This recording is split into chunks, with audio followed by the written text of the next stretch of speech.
Bapak Ketua DPD Partai Golkar Kota Mataram yang sebentar lagi sebagai Wali Kota terpilih. Yang terhormat Bapak Ibu para Wakil Ketua DPD Partai Golkar Kota Mataram beserta seluruh pengurus plenum, pimpinan kecamatan beserta pengurus, alhamdulillah di awal acara ini mari kita bersama-sama memanjatkan puji syukur kehadirat Allah Subhanahu wa Ta'ala, Tuhan yang Maha Esa, atas segala limpahan rahmat, taufik, hidayah dan karunia, serta izinnya di pagi yang penuh berkah ini kita semua hadir dalam rangka melaksanakan tugas kita sebagai pengurus DPD Partai Golkar Kota Mataram dalam bentuk agenda pokok rapat kerja tahun 2020. Untuk itu kepada yang terhormat Bapak Ketua DPD Partai Golkar Kota Mataram, mohon arahan dalam rapat kerja ini sehingga para wakil-wakil ketua akan memberikan penjabaran kembali tentang program tahun 2021. Untuk itu kepada Bapak yang terhormat kami persilakan. Baik, bismillahirrahmanirrahim. Assalamualaikum warahmatullahi wabarakatuh. Alhamdulillah wa bihi nasta'in ala umuri dunya waddin. Wassalatu wassalamu ala Rasulillah wa ala alihi washabihi ajma'in wa ba'du. Saudara-saudara kami yang umat Hindu, Om Swastiastu.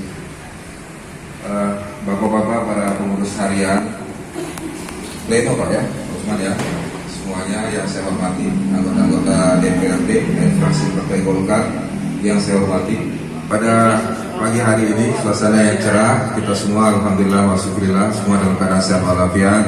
Bapak dan Ibu semuanya tetap bersemangat untuk menghadiri salah satu agenda dari partai kita, partai yang kita sama-sama hidup dan tumbuh berkembang di dalamnya, Partai Golkar. Partai yang tempat kita menaruh harapan bagi kita semua untuk dapat menyampaikan aspirasi politik, pandangan-pandangan politik untuk kemaslahatan masyarakat Kota Mataram, yaitu Partai Golkar. Bapak dan Ibu, pagi ini kita merupakan agenda terakhir daripada agenda partai kita, yaitu rapat kerja daerah yang dilaksanakan di penghujung tahun 2020 ini.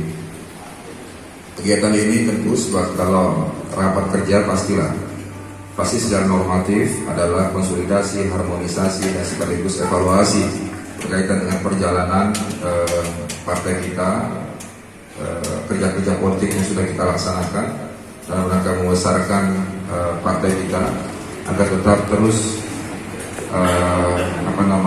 tetap eksis di tengah masyarakat kita, tetap mendapatkan penerimaan di tengah masyarakat kita, terutama di Kota Mataram.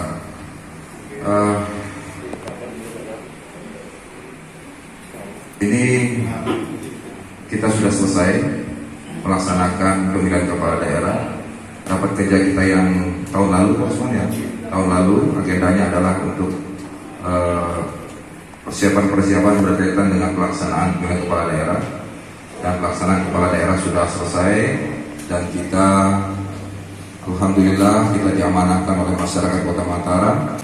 Alhamdulillah sudah kita lalui semuanya dan kita diamanahkan untuk memimpin Kota Mataram ini. Dan mungkin dalam catatan saya di Indonesia ini satu-satunya pasangan yang berasal dari Partai Golkar hanya di Kota Mataram ya. Dan satu kebanggaan kita secara nasional, kapasitas Partai Golkar kita sudah sangat teruji dan menunjukkan prestasi yang sangat gemilang.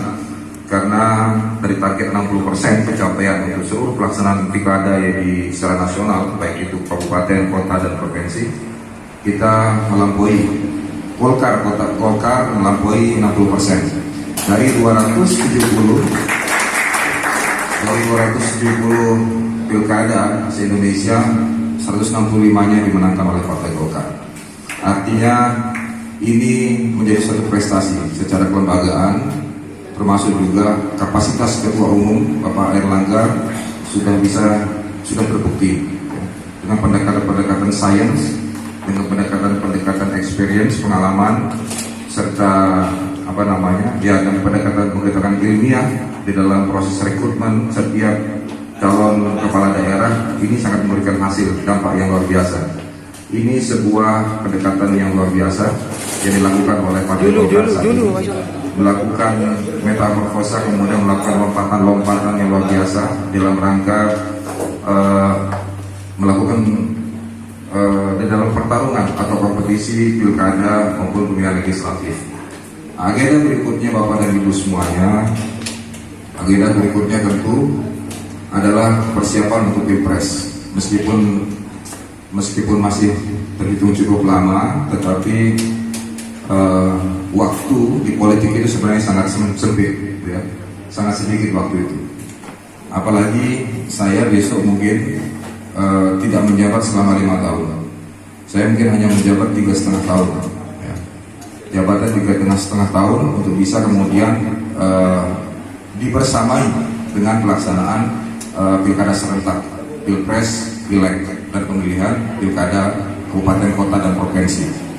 Maka itu 3,5 tahun, apalagi 3,5 tahun, 5 tahun saja terasa sempit, apalagi 3,5 tahun. Maka dibutuhkan akselerasi, dibutuhkan percepatan dalam rangka kita untuk menunjukkan bahwa 3,5 tahun itu bisa kita langsungkan banyak hal yang berkaitan dengan pemenuhan janji-janji politik kita kepada masyarakat. Apalagi dan memang dibutuhkan, saya besok itu mungkin akan butuhkan kerja keras, karena dengan kapasitas fiskal yang sangat terbatas, karena memang juga lebih banyak dialokasikan untuk kepentingan COVID, maka barangkali penataan infrastruktur, kemudian juga barangkali hal-hal yang berkaitan dengan pemberdayaan masyarakat itu barangkali tereliminir di sedemikian rupa. Maka itu besok harus betul-betul bisa menempatkan skala prioritas secara matang agar memang kekuatan fiskal kita, anggaran kita ini betul-betul bisa, meskipun dalam kapasitas yang sangat terbatas, tetapi bisa kita wujudkan untuk bisa memenuhi janji-janji kita kepada masyarakat. Karena ini ukurannya. Kalau 3,5 tahun ini bisa kita laksanakan dengan baik, maka pilkada serentak yang akan datang, saya pikir kita tidak akan terlalu berat untuk menghadapi. Ya. Pilkada apapun, mau pilkada bupati wali kota maupun pilkada provinsi, tentu rasa-rasanya tidak akan terlalu berat. Ya.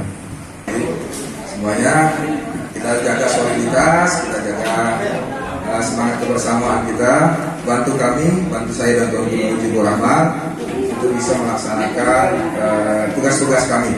Insya Allah saya akan berakhir sebagai jabatan wakil wali kota pada tanggal 14 Februari. Maka kemungkinan kami akan dilantik pada 17 Februari nanti. Ya. Lanjut. Terima kasih. Wassalamualaikum warahmatullahi wabarakatuh.